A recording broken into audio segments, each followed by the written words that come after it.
Welcome, welcome, welcome, everybody. We are so glad you are here. It is the last night of 7 Mighty Moves. I mean, give us the jazz hands, give us the excitement. It is hard to believe that we have arrived at Mighty Move number 7, the magic number, friends. We're so glad you're here. Tonight, we're talking about improving comprehension and developing vocabulary, and by developing vocabulary and background knowledge. We're excited to dive into this topic with you. All right, here we go. Working the Zoom controls. So we are thrilled to have you tonight. And just a reminder, this session is being recorded. Don't forget, you can find all the things on our beautiful Wakelet, all the resources, all the recordings. So if you happen to be joining tonight for the first time, you can actually catch up on all the things that we've shared in the previous sessions. So tonight, we are representing our 3 chapters for the Reading League. We've got New York, we've got Pennsylvania and North Carolina here, and we have a shared mission to advance the awareness, understanding, and use of scientific aligned reading instruction throughout our states. So we're really glad that you have joined us this evening.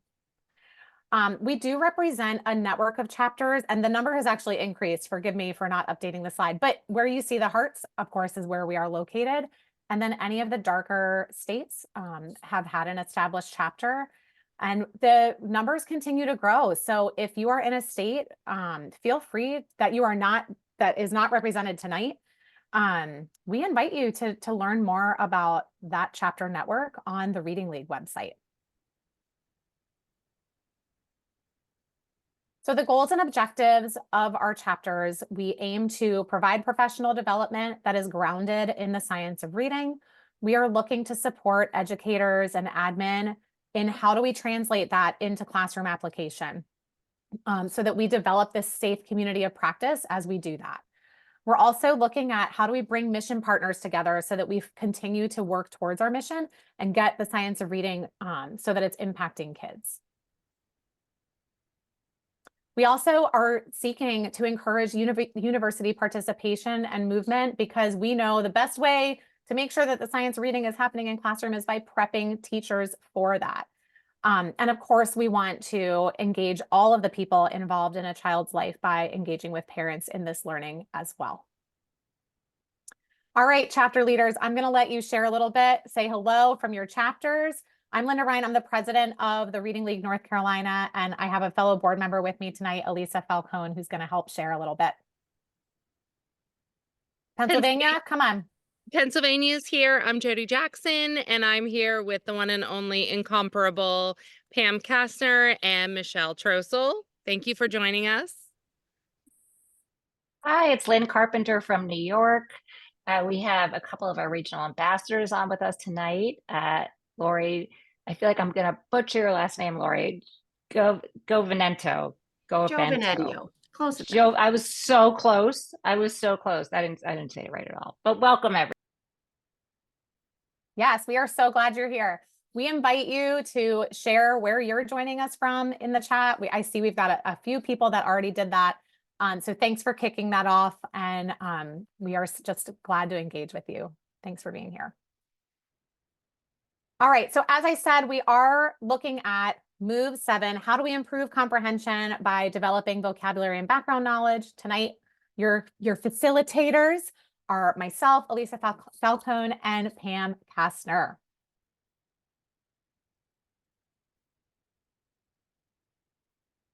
Okay, so when we take a look at the work in this chapter, okay, one of the things that Lindsay highlighted is that reading comprehension is the outcome of processes that contribute to reading comprehension. So as we see in both of the visuals here, skilled reading and reading comprehension are the products of these processes working together. So when we think about teaching reading comprehension, it's not just one isolated skill to teach. It's actually a process that we need to be working through with our students to help them start integrating all of those different skills and thinking processes so that we can then develop skilled reading. Okay, the other thing that happened in this chapter, Lindsay highlighted the importance of teaching all facets of reading in the primary grades. And one of the things that she notes is that we often think of foundational skills as the focus in our early grades, but we also can't ignore the importance of building language comprehension strands at the same time. It's one of the reasons I love Dr. Stahler's quote that's shown here, because we know that children who do not develop strong word recognition skills are going to continue to struggle with some of the later comprehension expectations as they continue to grow older. And in the book on page 129, there's a reason that there's a blank here, I promise. Okay, so like get ready. In the book on page 129, Lindsay quotes Dr. Anita Archer with, and I'm going to say the blank for a reason, there is no blank strategy powerful enough to compensate for the fact that you can't read the words. So what is the fill in the blank? Drop it in the chat and then wait to hit enter. Oh, okay. It's okay if you did, but we're going to waterfall it. So drop your answer in the chat. And then when I say waterfall, hit enter. Are you ready? Waterfall. Let's hear it. Let's see it. Yes, friends. Yes. Well done. I was confirming that you read the book or that you are familiar with this quote. Well done. There is no comprehension strategy. Hold on, let me get my slide ready because I animated this one. There's no comprehension strategy powerful enough to compensate for the fact that you can't read the words, right? We gotta be able to decode the words and kind of get rid of all, free up that cognitive desk space that we talk about, right? So that we can spend time thinking about what we're reading. Well done, everybody. Gosh, we are surrounded by smart folks, y'all. All right. The other thing that comes up in this chapter is the baseball study. So I wanted to just highlight what came up about this study and what we're learning, right? That the role that background knowledge plays in terms of students accessing a text and being able to demonstrate that they comprehend a text is actually pretty significant. It plays a pretty significant role. And what the baseball study highlighted was that children who kind of had a lower reading ability, but a high level of knowledge about the topic that they were reading demonstrated a better level of reading comprehension than the children who had a high reading ability, but less knowledge about baseball, which is just fascinating to think about, right? Especially when we think about some of the work that we do in our classrooms, when we're not anchoring ourselves in a topic and we're kind of throwing random topics out to kids, it can become really difficult for them to demonstrate that they have the abilities to comprehend. They might have the processes, but they may not have the background knowledge and therefore some of the vocabulary to be able to think about it. So I'm going to drop in the chat a little bit more. If you want to read a little bit more about the baseball study, there is an article from Amplify on the CKLA website. So I'll drop that in the chat for y'all. All right. And page 130 is where Lindsay references that. So the other thing is we know the reciprocal nature of reading and writing. We know about decoding and encoding, right? We're always connecting the oral language and what we see in print. But there's also this need for us to strengthen what we understand with those aspects of literacy by pairing them with writing and therefore knowledge, right? So we want to be thinking about, okay, reading and writing work together. How do they get better when we think about knowledge? Well, if we don't know what we're trying to write about and we don't know what we're trying to read about, it makes it that much more challenging for us to engage with the text. This happened to me the other day. I was listening to a podcast and I didn't understand a vocabulary word that the people kept saying. They kept I'm doing some learning about business, right? And they kept talking about vertical market. And I had to pause the podcast and go look up that word because I didn't have the background knowledge I needed to access what they were even talking about. And we experience this when our kids come home too, right? They talk about what they learned and they might not be talking about, oh yeah, I came home and I worked on my essay, right? Instead, they might be sharing what it was that they were writing about and sharing the knowledge associated with it.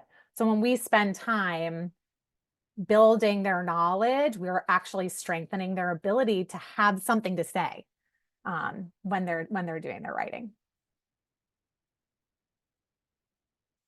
One resource that I wanted to share related to background knowledge, Lindsay spends a great deal of time talking about the importance of background knowledge as a critical component to reading comprehension.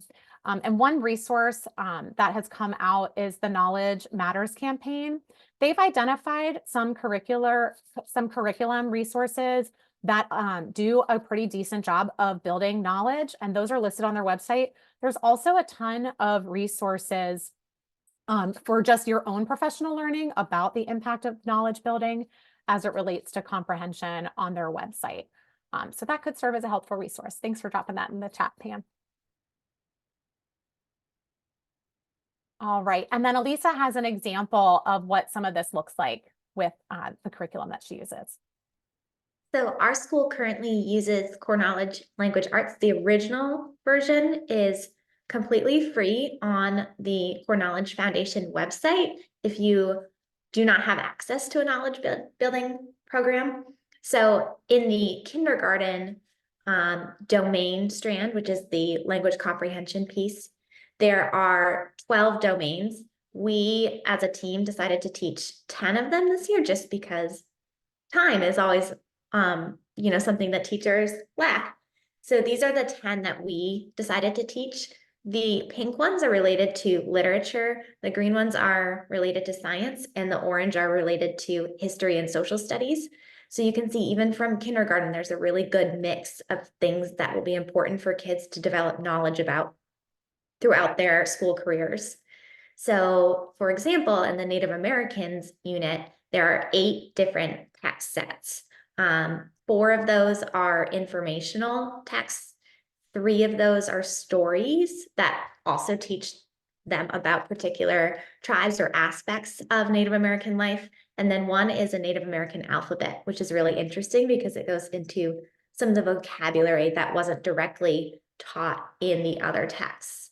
And the other units are set up in a similar way. So there's a nice mix of fiction and nonfiction, at least for the kindergarten units. Thanks for sharing that.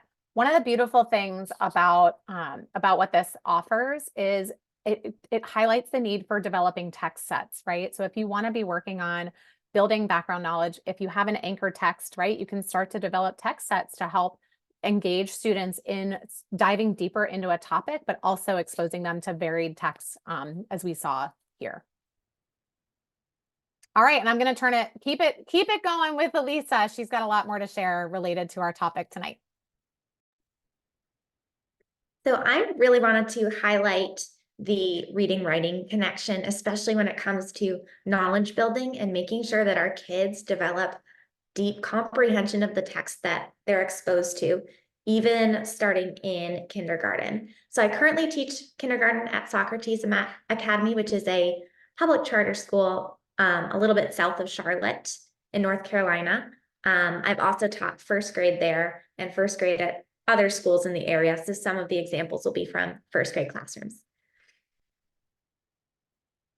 So on page 131, Lindsay says, one of the best ways to deepen students' knowledge is by having them write about what they read.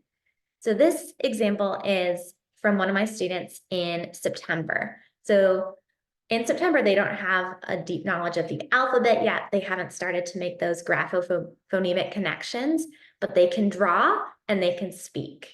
So even before writing happens, we can capitalize on those things that kids can already do from the very first weeks of kindergarten. So in our unit on the 5 senses, we were learning about the sense of hearing. So this student drew her ear and she drew an alarm clock in the background and she showed the sound waves traveling through the air into her ear. And so when I went over and asked her about her picture, she was able to say all of this. This is my ear. I hear my alarm clock ringing. It makes sound waves go through the air. Then they go in my ear canal and my eardrum vibrates like this. And we had a motion for eardrum and vibrate. So she was going like this. That's how I know my alarm is going off. So already she has a really strong foundation to be able to write about this because she's showing her deep knowledge that she gained through this text.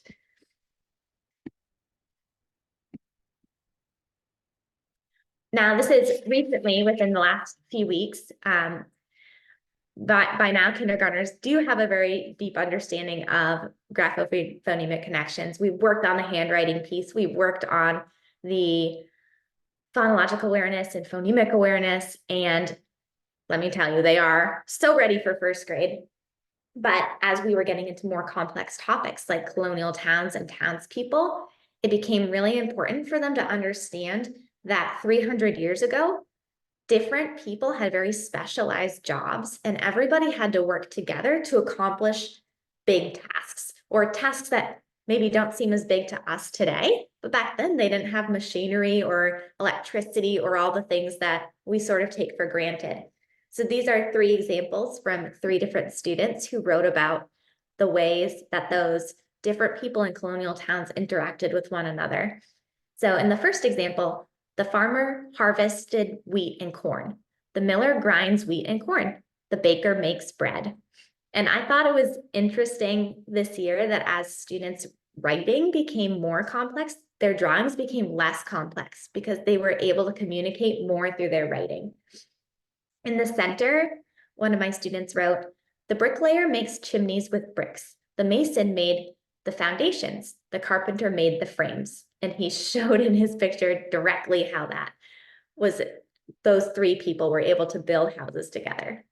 And then on the far right, another student wrote, "The tailor measured customers so that the clothes would not be too big or small. The hatter glued the pieces together to make hats because it was rude." We talked about it was rude not to wear hats in the colonial times. "The cobbler made shoes and fixed old shoes so the farmers would have good shoes."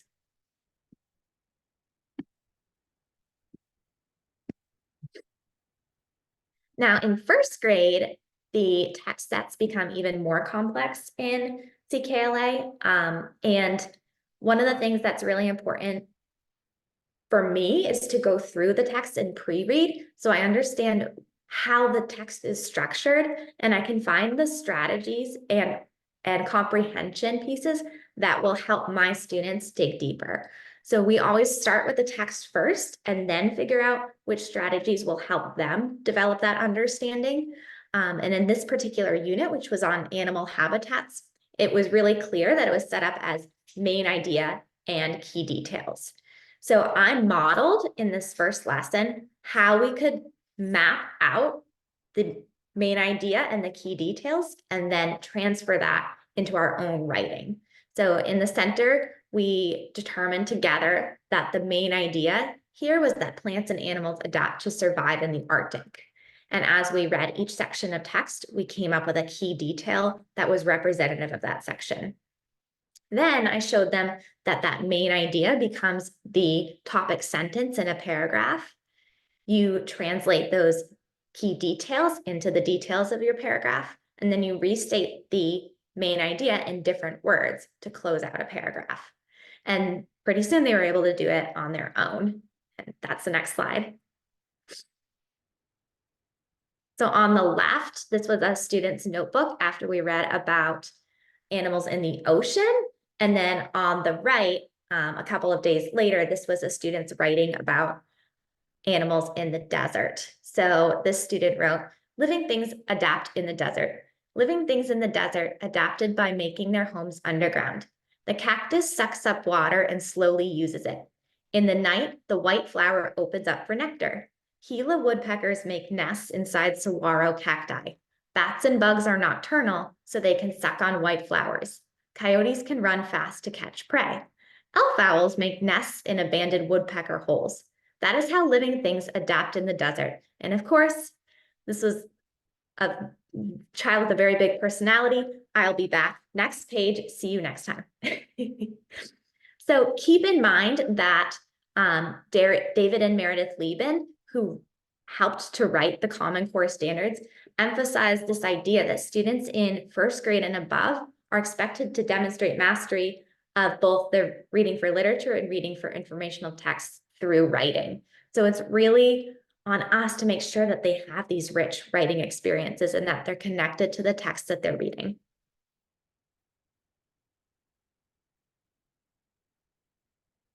Sometimes we don't have time for long writing experiences, but it becomes a really powerful way to integrate the vocabulary that we're learning for that particular text. So this is an example of how I got my students to begin using the word gradually, both in their speaking and in their writing. So we started with the word gradually, which means slowly or bit by bit. We read the text together and we paused at that part and talked about the context that the author was using the word gradually in. And it was about the changing seasons and how seasons gradually become the next season. And then at the end of the lesson, I gave them the sentence stem, the blank blanks gradually. And they had to turn and talk with a partner and complete the sentence verbally first. And then they all got out their whiteboards and had to write the sentence. And they came up with some pretty impressive stuff. So the student at the top wrote, the ice melts gradually. The middle student wrote, the bug moved gradually. And the student at the bottom wrote, the oak tree grows gradually. So you can see it's not perfect and some of their spelling is not quite there yet, but that's not what I'm looking for. I really want to see, can they begin to try on this word? Can they begin to integrate it into their personal vocabulary and into their written work?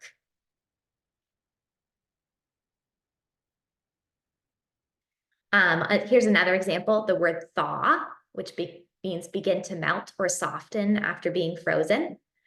The student at the top wrote, the snow began to thaw when it was a summer day. The ice began to thaw when we left the ice in the water. And the student at the bottom wrote, the ice cream started to thaw when the sun came up. So it really showed me that they were understanding the definition of this word and that they were ready to begin using it on their own.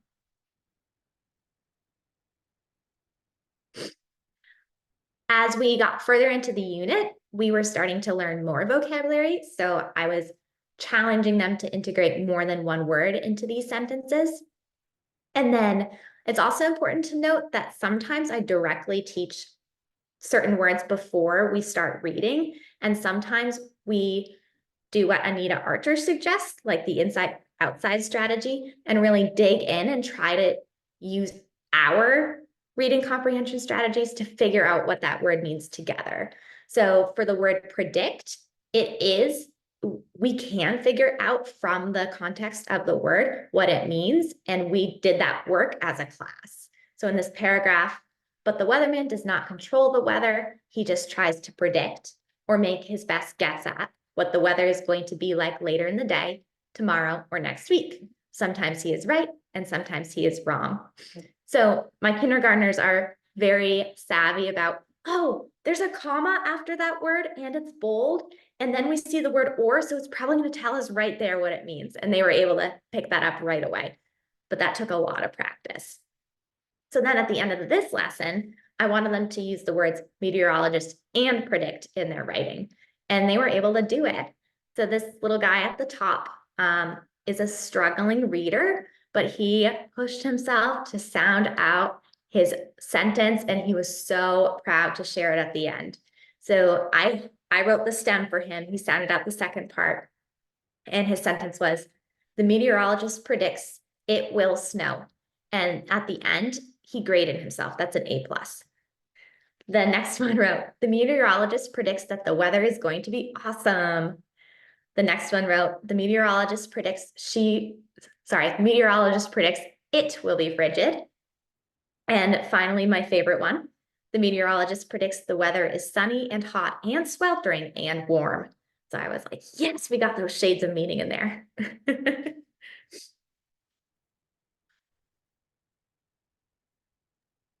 Thank you so much, Elisa. I mean, wow, just your kindergarten students are incredible. I'm going to turn it over to Pam Kastner. She's going to share some additional vocabulary routines and resources for us. Of course, and if anyone has questions, because what Elisa has accomplished with their students is just phenomenal. I did want to kind of leave it open for a moment or two if anyone had questions for Elisa before we go on to that. Either unmute or put in the chat if that's okay with you, Elisa. I'm sure it would be. But anyone with questions?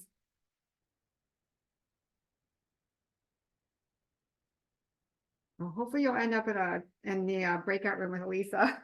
because that's pretty awesome.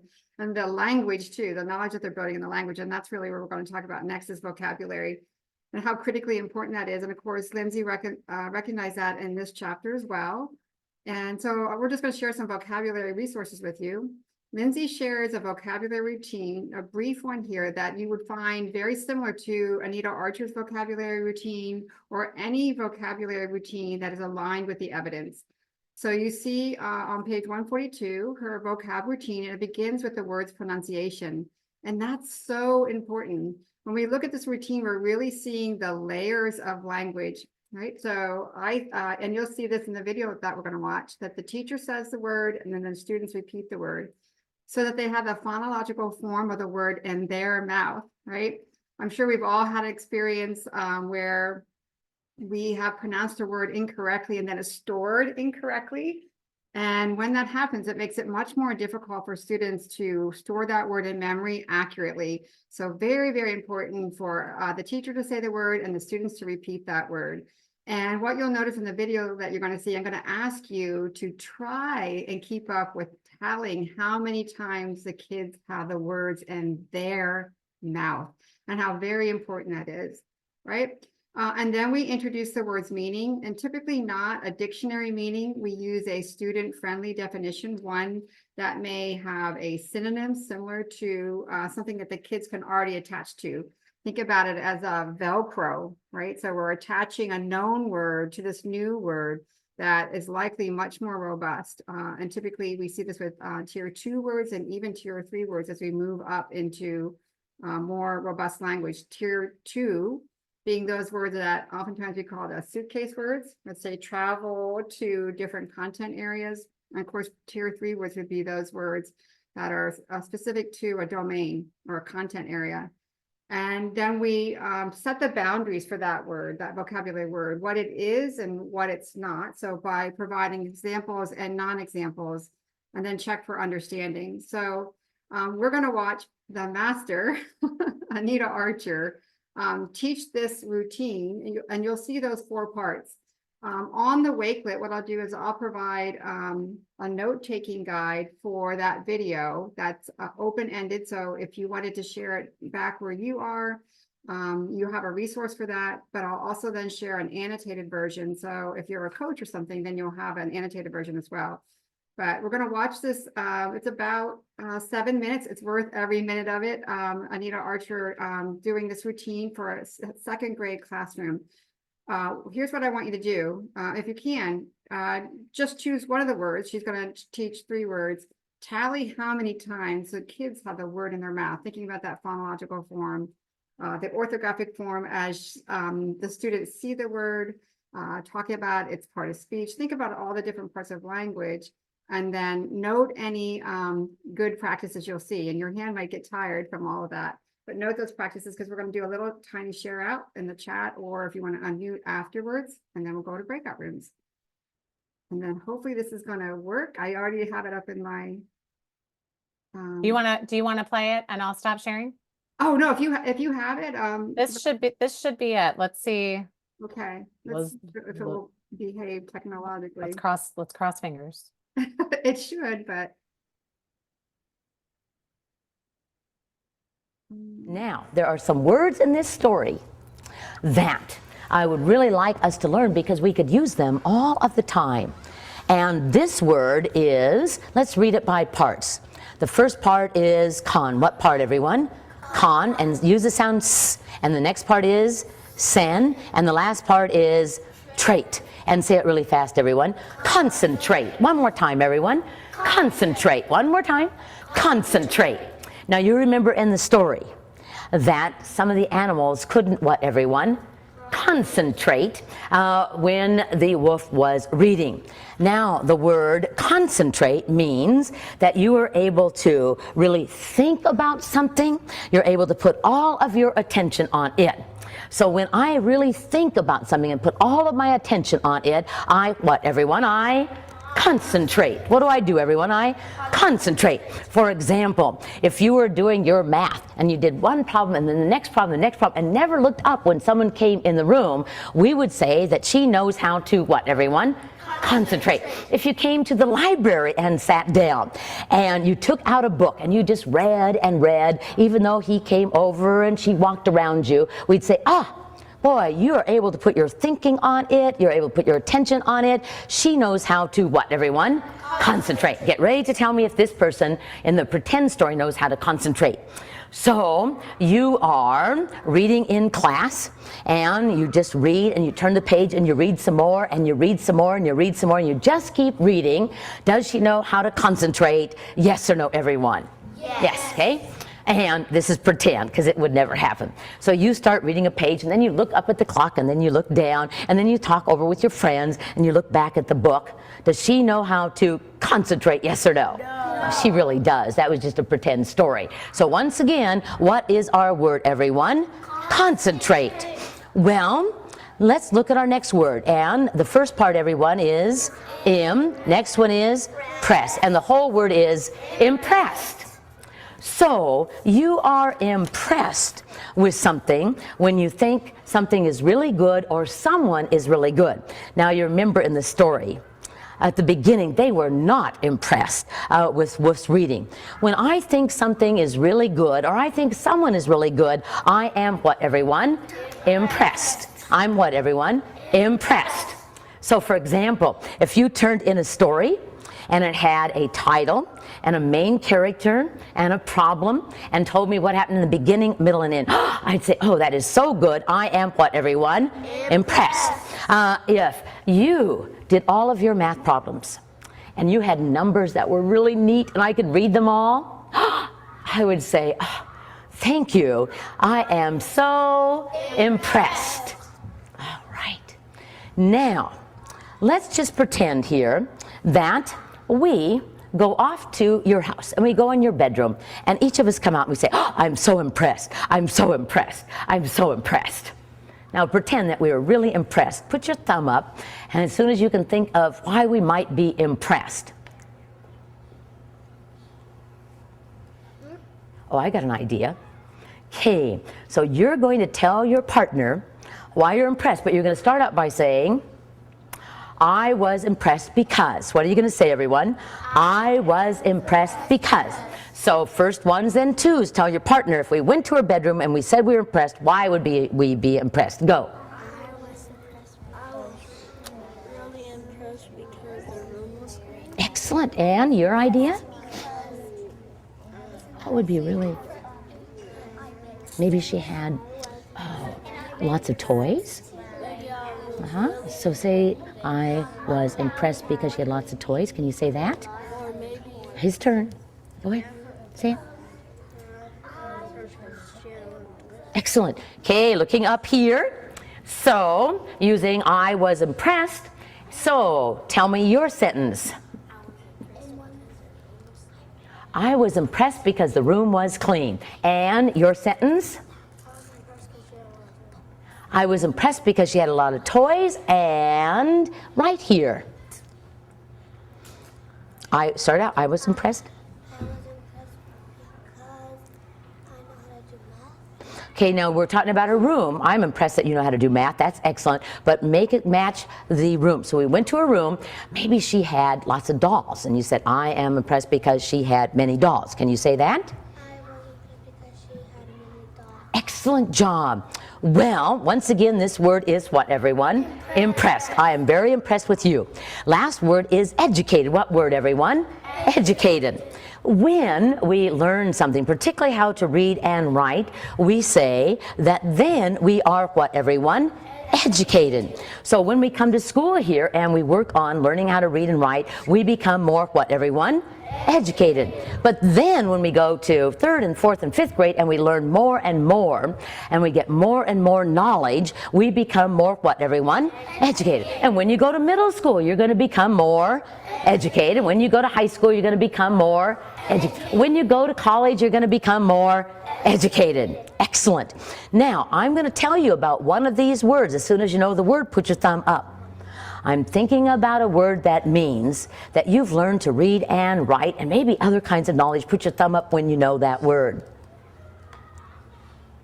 And whisper to your partner the word I'm thinking about.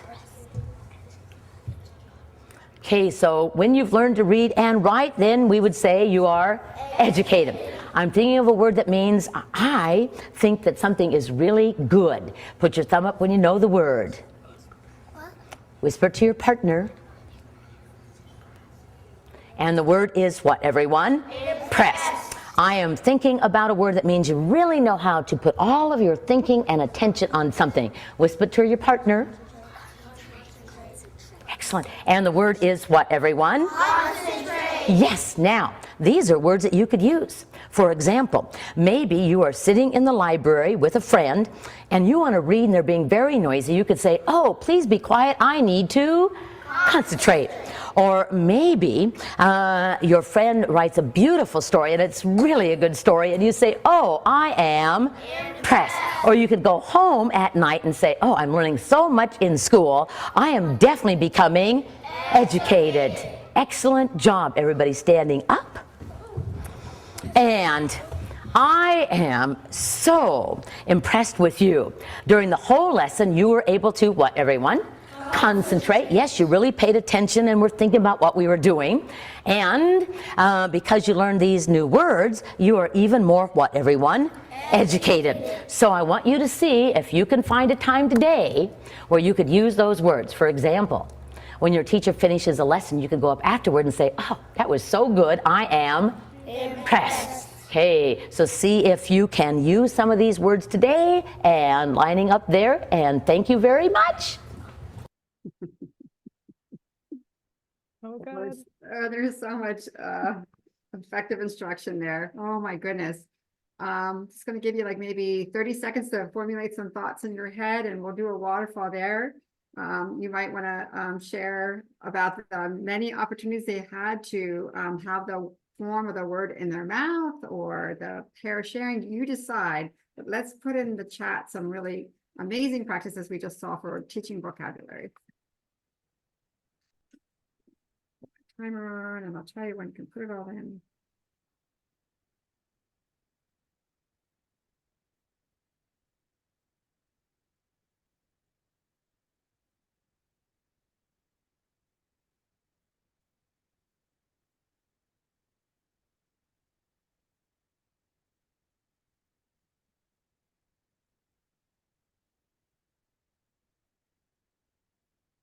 All right, there you go. What did you see?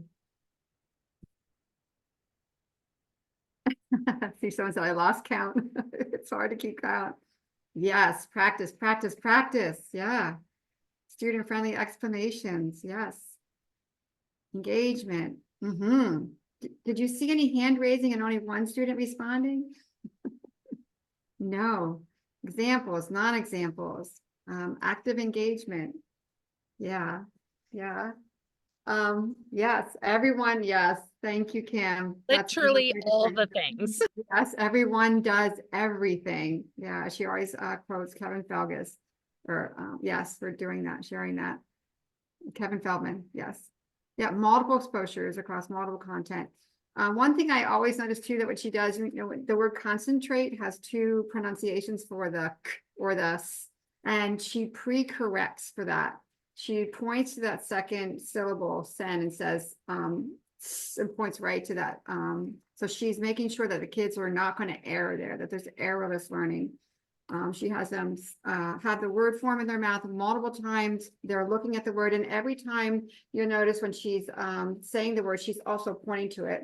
In order to map a word, to orthographically map a word, you have to bond three areas of language. Its phonological form, its orthographic form, and its meaning. So that's what she's facilitating there. She's facilitating the process of orthographic mapping. Those three areas have to be bonded. She spends about 7 minutes teaching those three words, and I can guarantee you they're learning them, right? So having that routine too, what you saw every time is I say the word, you say the word, we look at the word. Sometimes we're breaking it into the parts. We're pre-correcting for any areas of potential error correction. I provide a student-friendly definition. I provide examples and non-examples. I have the students engage in the words with a partner. I love how she included a language stem for the second word, impressed. And when a student tried to not answer in a complete sentence, right? I always say that she's a warm demander. So important for our students to speak in complete sentences. She provides the language stem, but then when they don't answer in a complete sentence, she models it for them, and then they do respond in a complete sentence. And then she supports the other student by providing an example too. So it's just an incredible experience to watch such a master teacher and try to emulate that in our vocabulary instruction, because when we think about the upper ends of the rope, background knowledge and vocabulary are heavy contributors. Once students, of course, can read the code accurately and automatically when they're reading text, those are two of the strands in the upper ends of the rope that contribute more heavily to comprehension. And if there's one thing that you can do back in your schools, is to teach vocabulary in a routine that is consistent across all the content areas: math, science, social studies, ELA.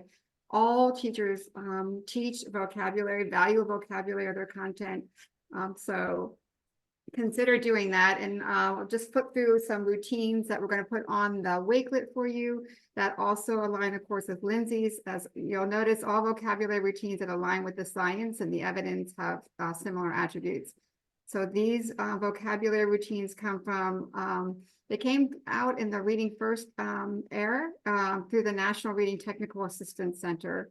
And so there'll be 5 on there. This is a routine for teaching unknown vocabulary word, complete alignment with Lindsay's routine and Anita's routine. And as you can see, there's an example on the right-hand side. There's a routine for read alouds, and there's a routine for word consciousness, making students aware of words, like word detectives and engaging with words. There is a routine for deep processing that's similar to what you saw Anita do with the yes and the no and the language stems. And then there's a routine for practice. I saw someone who wrote that, and cumulative review. So those routine cards will be on the Wakelet as well. I used them when I was a teacher so many times. I put them, I'm old school probably, on oak tag, and I had them on a ring, and I just had them right by my side until those routines became just second nature to me. But I would encourage you, these are not just routines for the English language arts. Talk to your science teacher, talk to your math teacher, your art teacher, your gym teacher, the lunch lady. Language is so important, and vocabulary is critical to building knowledge and skilled readers. So thanks for letting me get on my soapbox a little bit there. Thank you for that. Okay, friends, it is time to talk. So we're going to put you into breakout rooms. And just remember that if possible, we encourage you to have your camera on and to share the airspace in your breakout room. Listen with respect and extend grace as you talk about what will you keep doing, stop doing, and start doing. What we have here is what is listed at the end of this chapter. So keep doing, viewing comprehension as the overall goal and outcome of reading processes, right? Stop expecting that spending extensive time, which feels expensive, honestly, quite honestly, on isolated comprehension skills will improve reading comprehension. And then start, if you haven't already, building background knowledge and prioritizing explicit vocabulary instruction. So we encourage you to use those to center your conversation if you need it. If you find that you are in the breakout room and nothing's happening, feel free to come back to the main room and we'll get you assigned where something is happening. All right, I'm going to stop sharing a moment.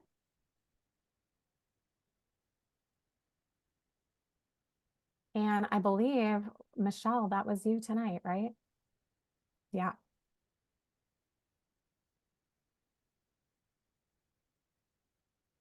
Here we go. See y'all on the other side.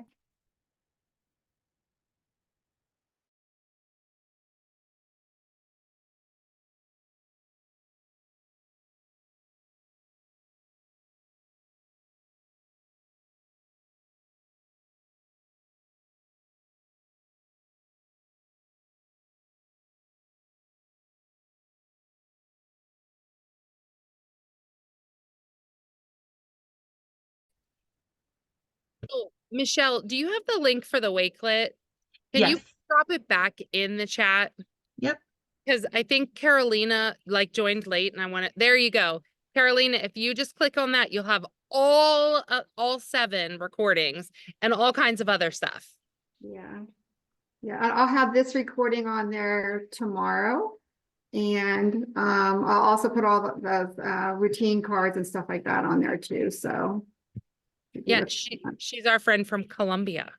I think it's someone from Thanks. Sydney, Australia.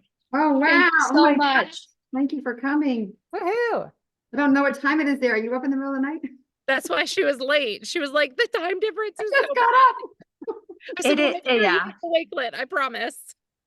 What time is it there? It is 7. What time are you guys right now? It is 8:00 p.m. at night. You're 7 a.m. It's 7. No, 7 p.m. Oh, 7 Not p.m. not a big difference. It's just that I got confused with the time. Oh. 7 p.m. yesterday or 7 p.m. tomorrow, though. Oh yeah. Yeah. Fiona's from Sydney, Australia, and it's apparently 10 a.m. there right now. Amazing. Yeah. All right. Well, before we get ready to close, any share outs that we have to make sure we share for the good of the group from our breakouts? What did you hear somebody say that was brilliant and you can't leave it be unsaid?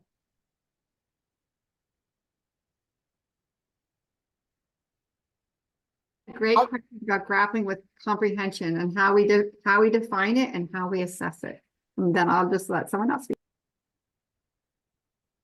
My breakout room had Elisa in it, so we got to hear some additional background about how she spends time prepping her students for the samples of work that we saw.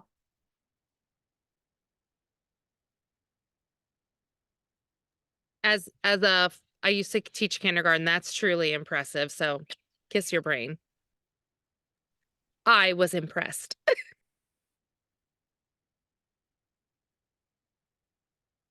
All right, well, feel free to unmute or share. I am going to go back to slides so that I can respect our time. Okay, I don't have any sound to share. I'm always worried that I'm missing an important thing. Okay. So we've been talking about the Wakelet. We've been dropping the Wakelet in the chat. So just in case you missed us talking about the Wakelet before, we have another slide to make sure that you remember. We do have a ton of resources on the Wakelet and the recordings. So it's an opportunity for you to continue your professional learning or review some of the professional learning that we've been doing together. Make sure to check out It's the Wakelet. And then we do have some upcoming events. Pennsylvania, TRLPA is jumping in a bus. Y'all, tell us about this amazing event. Michelle, you want to talk about that? So we are getting on a bus in Harrisburg and we are going to Planet Word in Washington, D.C. We're going to learn all about the linguistic fascinations that Planet Word is about. And then there'll be some free time in Washington, D.C. and come on back the same day. So check out our If you've never been there, you need to go, Michelle. You need to go. It's fabulous. I'm so very excited. I saw someone yesterday had earrings that they bought there that have the cover of the Giving Tree on them. It's like so cool. Yeah, thank you, Jackie. We're going to be poor from the gift shop. Yes. Well, I did make y'all a QR code and that takes you to the registration page. So if you're ready to grab your ticket, scan that. Thank you. Scan that, friends. All right. TRL and C, we are hosting, if you want to keep learning about comprehension, feel free to join us. We're doing a summer book study of the Reading Comprehension Blueprint. We kicked things off last week, but you haven't really missed anything. I promise we have lots more coming up, June, July, August, and then we close in September with Nancy Hennessy. And so we invite you to join us and keep thinking about comprehension and all the processes involved. All right. And then in New York, what do you have going on? We have our summer literacy symposium that I hope people can join us for. We have Heidi Bevering Curry, Wiley Blevins, the Pam Kastner and the Linnea Airy. Both. So I hope you all can join us for that. It's going to be a really great symposium. We're very excited. In person. Beautiful. And be on the lookout for future book studies. We're already talking about collaborating on future book studies. So we'll be blasting that out there for everyone to see. But this isn't the end of the partnership. So keep an eye. Definitely not. Definitely more to not. come. Lots more to come. All right. And which means if you want to stay connected to our chapters, which we highly recommend, you can follow us on almost all the social medias. You can send us emails. That's North Carolina. This is the New York information and Pennsylvania. And another great way to continue your professional learning is to subscribe with the National Reading League. We are state chapters, but there's a National Reading League, and you can subscribe to their journal. They do some really amazing coffee chats to keep conversations like this going. We thank you so much for being here tonight. I think that's my last slide. So I'm going to stop sharing and say, have a great night. Have a safe, I hope the end of year is kind to all of you. And maybe you're closing up, maybe you already finished, but happy summer, friends. Thanks for being here. Thank you so much. Happy summer. Yeah, happy summer, everyone. Thank you for being a part of this book study with us. We're so grateful. Thank you, everyone. It was such an honor to do this with Pennsylvania and North Carolina. Likewise. And all of you. So thank you all for showing up every month. I feel like I've learned so much from all of you. And telling your friends and bringing your friends and sharing and all the things. Yes. Yes. Those are great questions. We loved them. Thanks, everybody. Delaware said they're in the process of like forming a chapter. Woohoo! Can't wait for that Amazing. collab. Yeah. Delaware. Exactly. Yeah, Wonderful. Lindsay's one of my doc students. Let's see how we can like connect to the states if we can get like Right, exactly. like We'll just do connect 6 to- degrees of reading league or 6